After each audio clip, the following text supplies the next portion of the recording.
నమస్తే బీసీఎన్ న్యూస్తో మీ ముందున్నది ఆనందరాజ్ కుమార్. ఈనాటి వార్తలోని ముఖ్యాంశాలు. ఘనంగా ముగిసిన కొండవీడు కోటోత్సవాలు. ముగింపు వేడుకల్లో పాల్గొన్న శాసనసభ డిప్యూటీ స్పీకర్ రఘురామకృష్ణరాజు, మంత్రి బీజీ జనార్దన్ రెడ్డి. తిరుమల లడ్డు వ్యవహారంలో చేసిన తప్పుడు ఆరోపణలపై స్వామివారికి ప్రజలకు క్షమాపణ చెప్పాలి. చంద్రబాబు సహా కూటమి నేతలను డిమాండ్ చేసిన మాజీ ఎమ్మెల్యే మల్లాది విష్ణు. వైభవంగా శ్రీనివాస మంగాపురం శ్రీ కళ్యాణ వెంకటేశ్వర స్వామివారి బ్రహ్మోత్సవాలు. 2 రోజు శ్రీ వేణుగోపాలకృష్ణుడి అలంకారంలో చిన్నశేష వాహనంపై అభయం ఇచ్చిన స్వామివారు. తిరుమల శ్రీవారిని దర్శించుకున్న ప్రముఖ సినీ నటి శ్రీలీల ఆలయ మర్యాదలతో స్వాగతం పలికిన అధికారులు.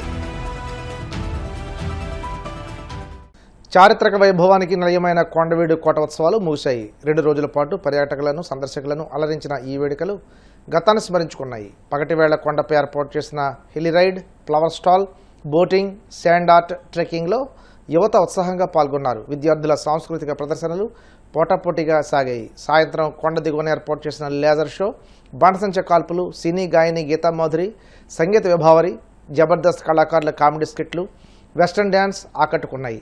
ముగింపు వేడుకలకు శాసనసభ డిప్యూటీ స్పీకర్ రఘురామకృష్ణరాజు, మంత్రి బీజీ జనార్దన్ రెడ్డి, ఎమ్మెల్యేలు ప్రత్తిపాటి పుల్లారావు, జోలకంటి బ్రహ్మానందరెడ్డి, పల్నాడు బీజేపీ అధ్యక్షుడు, ఏలూరు గ్రామీణాభివృద్ధి శాఖ, పంచాయతీరాజ్ శాఖ కమిషనర్ కృష్ణతేజ, కలెక్టర్ కృతిక శుక్ల, నెల్లూరు జిల్లా కలెక్టర్ హింస శుక్ల, జేసీ సంజనా సింహ, ఆర్డీఓ మధులత, వివిధ శాఖల అధికారులు హాజరై ప్రసంగించారు.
ఇంత అద్భుతంగా చేస్తున్నారు వాళ్ళు.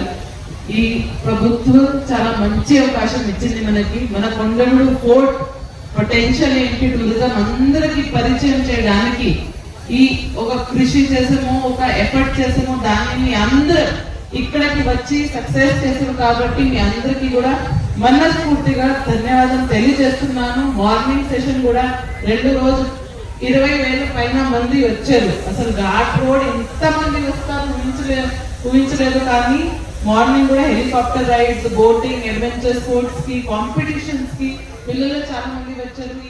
ఒక చరిత్ర మరిచిపోకూడదు.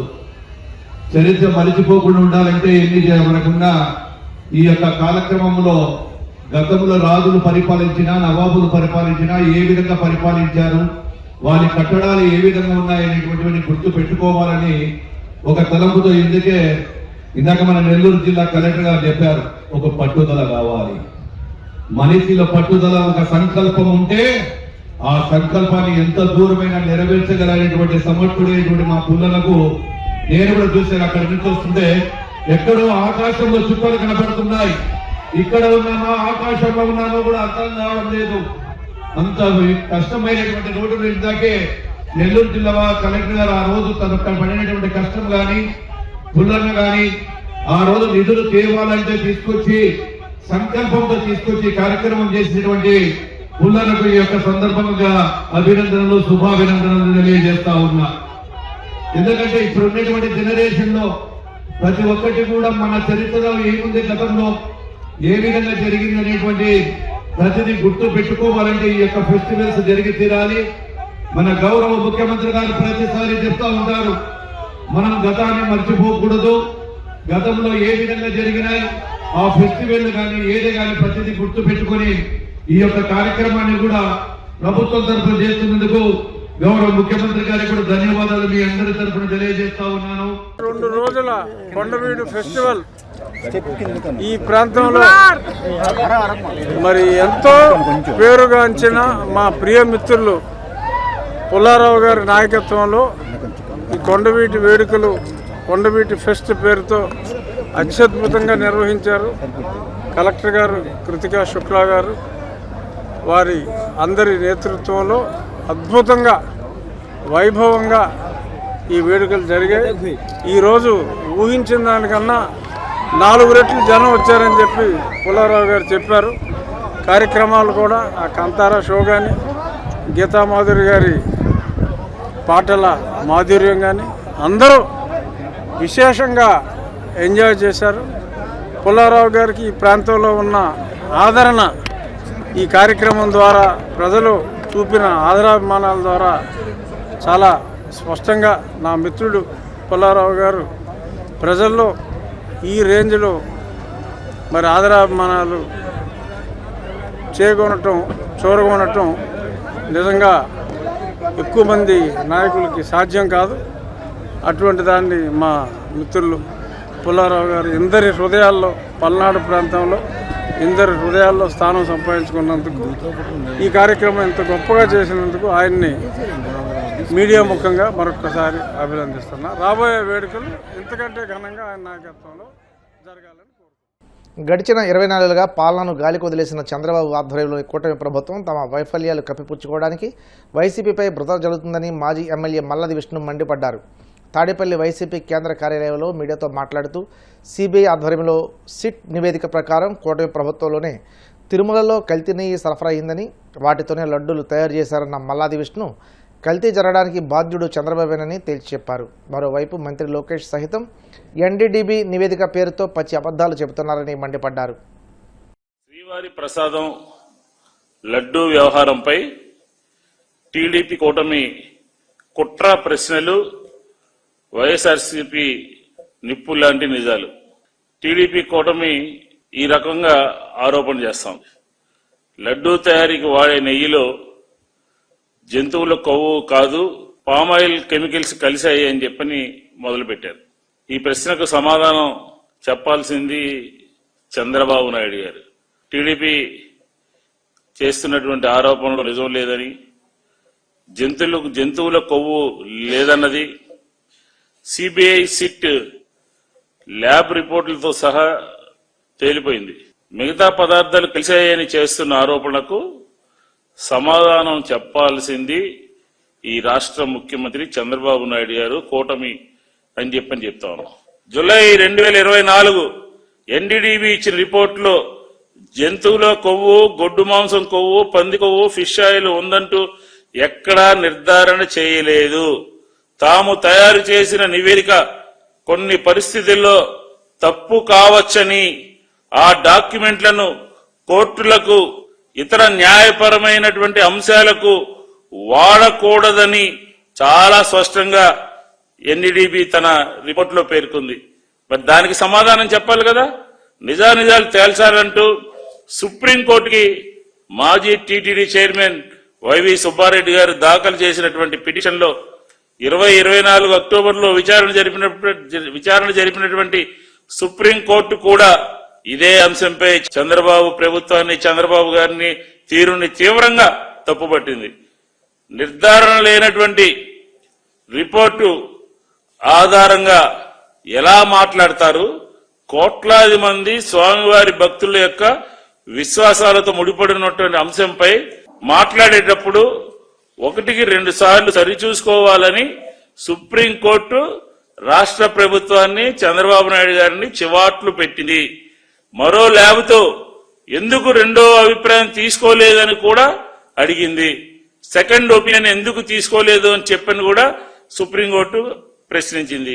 ప్రజల్ని తప్పుదారి పట్టించే విధంగా, ప్రజల్ని ఒక అపోహలు కలిగించే విధంగా, అనుమానాలు కలిగించే విధంగా ఇన్ని రకాలైనటువంటి ఆరోపణలు చేస్తూ వాళ్ల హయాంలోనే వాళ్లే బోలేబాబాకి అనుమతి ఇచ్చి, వాళ్లే 320 రూపాయలు తీసుకుని, వాళ్లే వెనక్కి వెళ్లిపోయినటువంటి ట్యాంకర్ని మళ్ళీ తిరుమల తిరుపతి దేవస్థానంలోకి ప్రవేశపెట్టి ఇన్ని రకాలుగా ఎన్ని కుట్రలు ఎన్ని కుతంత్రాలు మీకు అనిపించట్లేదా? తిరుమల తిరుపతి దేవస్థానం చరిత్ర ప్రాశస్యాన్ని తగ్గిస్తున్నాము అని రోడ్డు మీద స్వామివారి బ్యానర్లు కడుతున్నాం, రోడ్డు పక్కన సినిమా యాక్టర్లు లేకపోతే వాల్ పోస్టర్ల పక్కన స్వామివారి బ్యానర్లు కడుతున్నాం అని చెప్పని అనిపించలేదా? పైగా ఆంధ్రప్రదేశ్ లో హిందూ ధర్మాన్ని కాపాడుతున్నాం అని చెప్పని, ఆంధ్రప్రదేశ్ లో హిందూ ధర్మానికి భిన్నంగా వైఎస్ఆర్ కాంగ్రెస్ పార్టీ జగన్మోహన్ రెడ్డి గారు ప్రవర్తిస్తున్నారు అని చెప్పని రకరకాలుగా మాట్లాడుతున్నారు. దేవాదాయ ధర్మాదాయ శాఖకి గుడులకి ఉన్నటువంటి విలువైనటువంటి భూముల్ని దారాదత్తం చేయడం కోసం జియో నెంబర్ 15ని ఎవరు తీసుకొచ్చారు? డ్రాఫ్ట్ నోటిఫికేషన్ ఇచ్చారు. డ్రాఫ్ట్ మీద అనేక రకాలైనటువంటి అభ్యంతరాలు వచ్చినాయి, అనేక మంది వ్యతిరేకించారు, అనేక మంది ఇది సరైనటువంటి విధానం కాదు అన్నారు.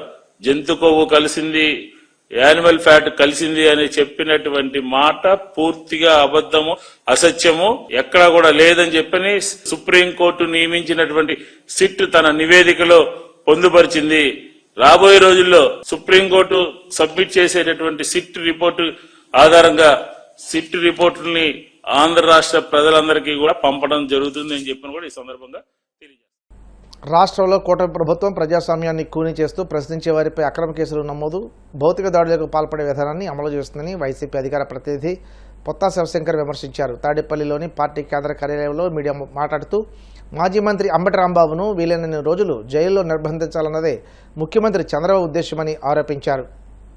సిబిఐ సిట్లో వాస్తవాలు బయటికి జనాల్లోకి తీసుకెళ్లేసి వాళ్ళు అక్రమంగా వేసినటువంటి ఫ్లెక్సీలు ఇవన్నీ కూడాను తొలగించి ప్రజలకు క్షమాపణలు చెప్పండి అని ప్రశ్నిస్తే, అడిగితే వారి పైన దారుణమైనటువంటి దాడులకి ఉసిగొల్పి భౌతికంగా దూరం చేయాలనేటువంటి పన్నాగం కట్టినటువంటిది ఉదాహరణలు మనము చూస్తా ఉన్నాం.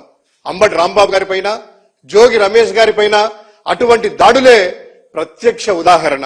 ఈ దాడులకి పాల్పడిన వాళ్ళేమో శాసనసభ్యులు, వీళ్ళందరూ కూడాను మరియు బయటకు వచ్చి మరోసారి వార్నింగ్లు ఇస్తా ఉంటే, ఈ దాడులలో వీడియోలలో ఫోటోలలో మొత్తం ప్రపంచమంతా చూస్తున్నా కూడా ఆ తెలుగుదేశం గూండాలు ఎవరు కూడా ఇంతవరకు ఒక్కరిని కూడా జైల్లో పెట్టినటువంటి దాఖలాలు లేవు. కేవలం ప్రశ్నించే వారినే టార్గెట్ గా చేసుకుని అక్రమ కేసులు, గుండాలతో దాడులు, ఈ రెండే ఈ ప్రభుత్వం చేస్తున్నటువంటి 2 సంవత్సరాల నుంచి కాలయాపన చేస్తా ఉంది. ఈ యొక్క సంస్కృతి నేరస్తులే ఎవరైతే నేరస్తులు ఉంటారు కదా, నేరస్తుల మీద కాకుండా బాధితుల పైన కేసులు పెట్టి ఆ బాధితులనే జైల్లోకి పంపించేసేసి బాధితులని అరెస్ట్ చేసేటువంటి ప్రభుత్వము బహుశా ఈ దేశంలోనే కాదు ప్రపంచంలో కూడా ఎక్కడ ప్రజాస్వామ్యం ఉన్నటువంటి దేశంలో, రాష్ట్రాలలో ఈ తరహా సంస్కృతి ఎక్కడా కూడా కనిపించదు. కేవలం అది ఆంధ్రప్రదేశ్ మాత్రమే ఈ యొక్క కొత్త తరహా సంస్కృతికి నాంది పునాది వేసి 2 సంవత్సరాల నుంచి పరిపాలన ఇలా జరుగుతా ఉంది. ఇప్పుడు అంబటి రాంబాబు గారి పైన ఇప్పటి వరకు 36 కేసులు పెట్టినటువంటి ఈ ప్రభుత్వము గత ఏడాది మెడికల్ కాలేజీలు ఏదైతే ఈయన ప్రభుత్వ మెడికల్ కాలేజీలు అప్పనంగా తన అనుయాయులకు కట్టబెట్టాలని ప్రైవేట్ చేయాలనేటువంటి ఆ యొక్క దానికి వ్యతిరేకంగా ఆందోళన చేపట్టినటువంటి అంబటి రాంబాబు గారి పైన కేసులు నమోదు చేశారు. ఆ కేసును మళ్లీ ఓపెన్ చేసేసి మళ్లీ కోర్టుకు రప్పించి మళ్లీ రిమాండ్కి పంపేలా ఈ ప్రభుత్వం చేసిందంటే ఎంత కక్ష సాధింపు చర్యలో ఒక్కసారి మనం అర్థం చేసుకోవచ్చు. వీలైనన్ని ఎక్కువ రోజులు రిమాండ్కి పంపించి జైల్లో ఉంచాలనేటువంటిది చంద్రబాబు గారి యొక్క ఉద్దేశము. సో ప్రతిపక్షానికి చెందినటువంటి రాజకీయ నాయకులను వేధించడానికి పీటీ వారెంట్ల జారీ అనేటువంటిది ఒక మంత్రంగా చంద్రబాబు నాయుడు తెలుగుదేశం యొక్క ప్రభుత్వము ఒక కొత్త ఫార్ములా అనేటువంటిది ఇంప్లిమెంట్ చేస్తా ఉంది. ఎక్కువ రోజులు జైల్లో పెట్టాలి, ఏ విధంగా అంటే పీటీ వారెంట్లు ఇవ్వాలి, కేసులన్నీ కూడాను ఊరికి ఒక కేసు, నియోజకవర్గానికి కేసు, అక్రమ కేసులు క్రియేట్ చేయాలి, కేసులు పెట్టాలి, ఆ కేసుల్లో తీసుకుని వెళ్ళాలి. గతంలో కూడా చూసాం సోషల్ మీడియా యాక్టివిస్టుల మీద, చదువుకున్నటువంటి విద్యార్థుల మీద, మా యొక్క నాయకుల మీద ఎన్ని కేసులు పెట్టారు, ఎక్కడెక్కడికి తిప్పారు. ఒక కేసులో బెయిల్ వస్తే ఇంకో కేసులో పీటీ వారెంట్ మీద తీసుకెళ్తారు. అక్కడ బెయిల్ వస్తే ఇంకో కేసులో, అన్ని కూడా అక్రమ కేసులే. ఇంకోటి ఏంటంటే ఆశ్చర్యకరమైనటువంటి విషయం ఏంటంటే 7 ఏళ్ల లోపు శిక్ష పడేటువంటి కేసుల్లో చట్టాన్ని న్యాయాన్ని ధిక్కరించడం సరికాదు అని హైకోర్టు పలుమార్లు హెచ్చరించినా, జడ్జిమెంట్లు ఉన్నా, ముటికాయలు వేసినా పోలీసుల్లో ప్రభుత్వంలో ఎటువంటి మార్పు అనేటువంటిది లేదు. ఇదంతా మానవ హక్కుల ఉల్లంఘన, చట్ట ఉల్లంఘన, రాజ్యాంగ ఉల్లంఘన రాష్ట్రంలో నడుస్తా ఉంది. చట్టాలన్యాయులకి చుట్టాలైపోయినాయి. రాజ్యాంగం అంటే భారత రాజ్యాంగం కాదు, ఎర్రబుక్కు రాజ్యాంగం అంటారు. ఈ రాష్ట్రంలో అమలు చేయమని ఏదైనా వాళ్ళు ఇచ్చినటువంటి హామీలు అమలు చేయమంటే కేసులు అక్రమ కేసులు. జగన్మోహన్ రెడ్డి గారిని చూడడానికి వెళ్ళిన కేసులే, బర్త్డే చేసుకున్న కేసులే, బర్త్డే కేక్ కట్ చేసిన కేసులే. ఎవ్వరు కూడాను సోషల్ మీడియాలో కానీ బయట కానీ సాధారణ పౌరులైనా, వైఎస్ఆర్సీపీ కార్యకర్తలైనా, నాయకులైనా ఎవ్వరు కూడా ఈ ప్రభుత్వాన్ని ప్రశ్నించకూడదు. ఇప్పుడు కాసేపు ప్రకటనలు.